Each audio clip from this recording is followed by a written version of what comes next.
സ്വർണ്ണവില സർവകാല റെക്കോർഡിലാണ്. ഗ്രാമിന് 85 രൂപ കൂടി 9,705 രൂപയായി.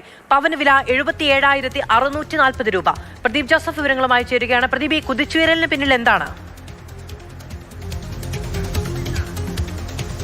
മധു, അമേരിക്ക ഏർപ്പെടുത്തിയ താരിഫ് നിരക്ക് മാത്രമല്ല, ഈ ഓൺലൈൻ ട്രേഡിംഗിൽ വലിയ തോതിൽ നിക്ഷേപിച്ചിരിക്കുന്ന ആളുകൾ അത് വിൽപ്പന നടത്താതെ ഇനിയും വില ഉയരുമെന്നുള്ള പ്രതീക്ഷ കൊണ്ട് കൈവശം വെച്ചിരിക്കുകയാണ്. സാധാരണഗതിയിൽ കൂടുതൽ വിൽപ്പന നടക്കുമ്പോഴാണ് വില കുറഞ്ഞു വരുന്നത്. ഇവിടെ അത് സംഭവിക്കുന്നില്ല, മറിച്ച് കൂടുതൽ ആർജിക്കുകയും നിലവിൽ കയ്യിലുള്ളത് അതേപടി സൂക്ഷിക്കുകയും ചെയ്തു. ഇതാണ് ഇപ്പോൾ ഈ സ്വർണ്ണവില വർധനയ്ക്ക് പ്രധാന കാരണമായി പറയുന്നത്. മറ്റൊന്ന്, ഇനിയും സ്വർണ്ണവില കൂടുമെന്നാണ് പ്രതീക്ഷ. അങ്ങനെ ഒരു പ്രതീക്ഷ നിലനിൽക്കുന്നു. ഒരു പണപ്പെരുപ്പത്തിന് എതിരായ ഒരു പ്രതിരോധം എന്നുള്ള നിലയിൽ ആളുകൾ കൂടുതൽ സ്വർണം കൈവശം വെച്ചിരിക്കുന്നു. ഇതെല്ലാം ഇത്തരത്തിൽ സ്വർണ്ണവില ഉയരാനുള്ള പ്രധാനപ്പെട്ട കാരണമാണ്. മാത്രമല്ല, ഈ ദീപാവലി നാളുകൾ വരുമ്പോഴേക്ക് ഗ്രാമിന് 10,000 രൂപയോളം എത്തുമെന്നുള്ളതാണ് ഒരു പ്രതീക്ഷ.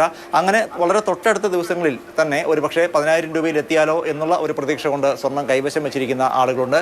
കൂടാതെ ഒരു സുരക്ഷിത നിക്ഷേപം എന്നുള്ള നിലയിൽ എപ്പോഴും സ്വർണ്ണത്തെ കാണുന്നു. സ്വർണ്ണം നമുക്കറിയാം, ഒരു ആഗോള കറൻസി എന്ന് വേണമെങ്കിൽ വിശേഷിപ്പിക്കാം. അതുകൊണ്ട് ഒന്നോ രണ്ടോ രാജ്യങ്ങളിലല്ല, ലോകത്താകമാനം ഒരു സുരക്ഷിത നിക്ഷേപം എന്നുള്ള നിലയിൽ ആളുകൾ കൂടുതൽ സ്വർണം കൈവശം വയ്ക്കാൻ താല്പര്യം കാണിക്കുന്നു. അങ്ങനെയുള്ള കാര്യങ്ങൾ കൊണ്ടാണ് സ്വർണ്ണവില വർദ്ധിക്കുന്നത്. അതേസമയം ഈ നികുതിയും പണിക്കൂലിയും ഒക്കെ ഉൾപ്പെടെ ഇന്ന് കേരളത്തിൽ ഒരു പവൻ സ്വർണ്ണാഭരണം വാങ്ങണമെങ്കിൽ ഏതാണ്ട് 84,000-ലധികം രൂപ നൽകേണ്ടതുണ്ട്. വരും ദിവസങ്ങളിലും സ്വർണ്ണവില വർദ്ധിക്കാനാണ് സാധ്യത. മാത്രവുമല്ല, ചില പ്രവചനങ്ങൾ അനുസരിച്ചാണെങ്കിൽ അടുത്ത 2 വർഷത്തിനുള്ളിൽ സ്വർണ്ണവിലയിൽ വലിയ വിലക്കയറ്റമാണ് അവർ പ്രവചിക്കുന്നത്. ഇങ്ങനെയുള്ള കാരണങ്ങൾ കൊണ്ട് തന്നെ സ്വർണം കയ്യിലിരിക്കുന്ന ആളുകൾ അത് വിൽക്കുന്നില്ല.